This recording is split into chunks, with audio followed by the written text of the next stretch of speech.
JMS 주일 말씀. 나로 인하여 실족하지 말아라. 메시아 예수님은 시대가 패하거나 흥하는 것에 대한 비방의 표적. 마태복음 10장 24절에 예수님은 말씀하시기를 제자가 선생보다 종이 상전보다 높지 못하다 하셨다. 여기에서 선생은 예수님을 말씀하고 제자들은 따르는 자들을 두고 말한다. 여기에서 상전은 예수님을 말씀하고 종은 구시대를 두고 말한다. 예수님은 시대의 전체의 선생이었다.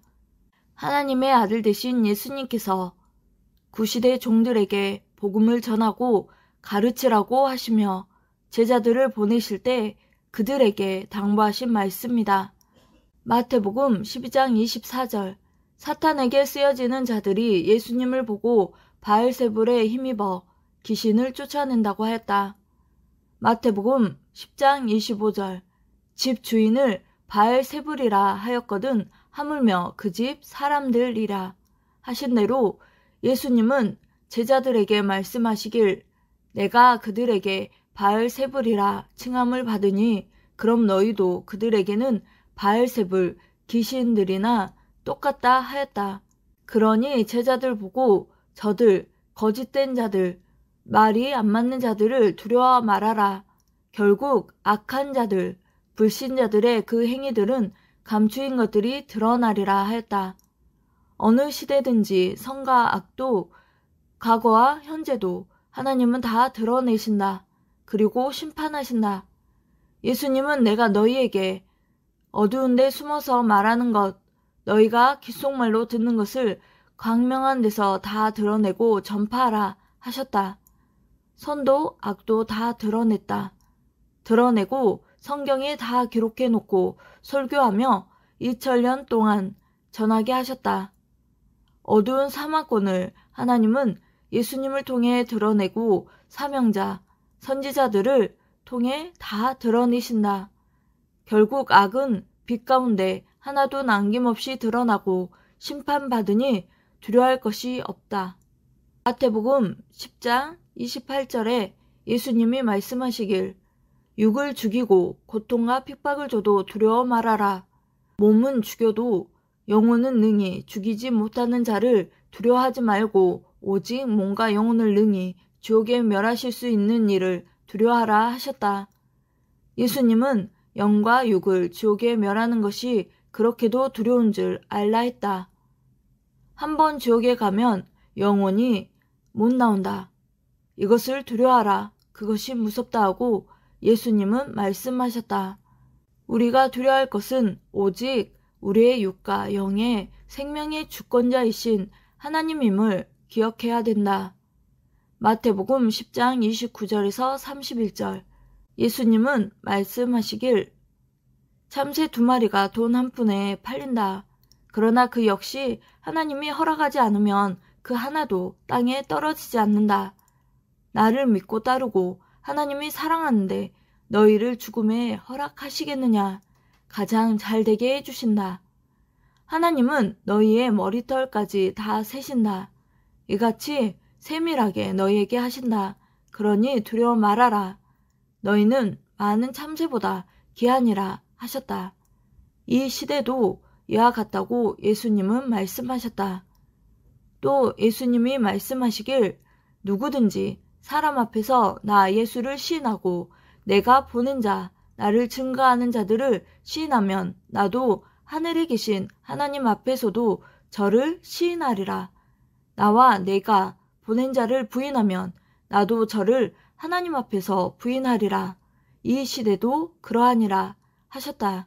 마태복음 11장을 보면 세례 요한이 예수님 때 시대를 증거하다가 옥에 갇혔을 때 요한이 제자들을 예수님께 보내며 오실 메시아가 당신이니까 다른 일을 기다리오리이까 물으니 예수님은 그가 오면 어떻게 행한다고 구약에서 말한 대로 내가 지금 병든 자와 가난한 자와 죽은 자를 살리며 소경이 보며 앉은 뱅이가 걸으며 나병 환자가 깨끗함을 받으며 기머거리가 들으며 시대의 복음을 전한다고 전하라.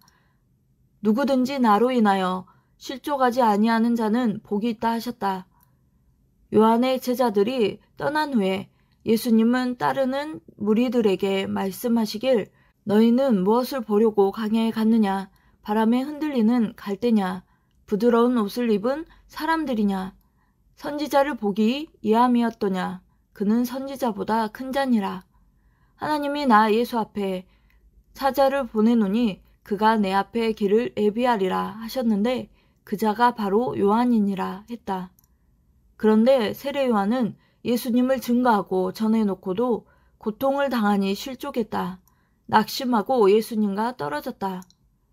예수님 말씀과 시대에 하나님의 말씀을 듣고 실족하지 말아야 예수님 말씀대로 복이 있는 자다. 이 시대도 그러하다. 사람이 자기 정신, 마음, 생각들과 환경의 어려움들이 자기를 실족해 하고 낙심케 한다. 절대 하나님은 끝까지 도우시고 처음부터 끝까지 어디를 가든지 하나님과 성령님과 예수님이 함께 하시며 시대의 뜻을 이루신다. 그러니 실족치 말고 낙심치 말고 끝까지 해야 된다. 누가복음 2장. 성령님이 시므온을 통해 예수님 어머니인 마리아에게 말씀하시기를 예수님을 보고 이는 이스라엘 중 많은 사람의 폐암이나 흥함을 위하여 비방을 받는 표적되기 위하여 세움을 입었다. 예수는 하나님이 메시아로 보냈는데 그를 대하는 대로 개인이고 민족이고 행한 대로 심판하고 갚아주는 표상으로 세웠다 하셨다. 예수님을 대한 대로 선악간에 하나님은 모두 심판하고 말았다. 예수님은 절대 구원의 표상자요 하나님의 육신이요 또 아들의 표상이었고 구약에서 기다리는 메시아로 오리라 한 자의 표상이었다. 하나님은 새 시대 예수님과 아들을 믿는 자들 모두에게 자유를 주시려 구약 종법이 아닌 신약의 자녀법을 주셨다. 예수님을 보내어 자유케 해주셨는데 바리새인들은 무지하여 신약의 자유법이 구약 율법과 다르다고 하여 그 시대의 최고로 외식하는 죄인들이 예수님을 죄인으로 봤는데 무지한 자들이다. 구약은 종의 법, 신약은 자녀권의 법, 그 다음 예수님이 신랑으로 다시 오셔서 이 시대는 영적인 사랑의 신부의 법을 주셨다. 과학자들도 옛날에는 천동설을 주장했는데 지금은 주동설을 온전하게 알고 주장한다. 옛날에는 달에 가서 살 수 있을 것이다 하고 희망을 주더니 지금은 언제 우리가 그랬냐 한다. 우리는 이 시대 하나님 창조 목적의 뜻을 영적 사랑의 법으로 절대 하나님, 성령님, 예수님을 사랑하며 펴 나가야 된다. 지금껏 믿고 행한 것과 하나님, 성령님, 성자 예수님을 믿고 온 신앙을 뺏기면 영원히 다시 회복할 기회가 없고 영원한 시대의 구원을 상실하게 된다. 예수님 때같이 이 시대도 그러하니 모두 기도하고 서로 위로하고 잡아주고 더욱 실족하지 말고 하나님, 성령님, 예수님, 사명자와 떨어지지 말고 행하자. 아멘.